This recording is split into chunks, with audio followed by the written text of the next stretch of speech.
विधिमंडळ परिसरामध्ये हाणामारी, गोपीचंद पडळकर आणि जितेंद्र आव्हाड यांचे कार्यकर्ते एकमेकांना भिडले।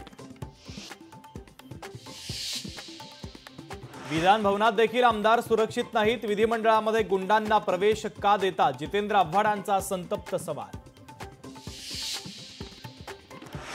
विधिमंडळामध्ये गुंडांना कुणी प्रवेश दिला हे समजलं पाहिजे, पास देणाऱ्यांवर कारवाई केली पाहिजे, उद्धव ठाकरेंची मागणी। देवेंद्र फडणवीस यांच्याकडनं काल ऑफर, उद्धव ठाकरेंनी आज अँटी चेंबरमध्ये घेतली भेट, दोघांमध्ये 20 मिनिटं चर्चा झाल्याची माहिती। आमदार जितेंद्र आव्हाडांना धमकी, अज्ञात व्यक्तीनं मेसेज करून दिली जीवे मारण्याची धमकी, जितेंद्र आव्हाडांनी सोशल मीडियावर दिली या संदर्भात माहिती।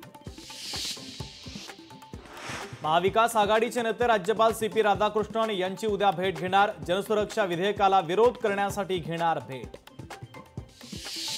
पावसाळी अधिवेशनानंतर नागपूर हिवाळी अधिवेशनाची तारीख ठरली, 8 डिसेंबर पासून सुरू होणार अधिवेशन, मंत्रिमंडळाच्या बैठकीमध्ये महत्त्वाचा निर्णय।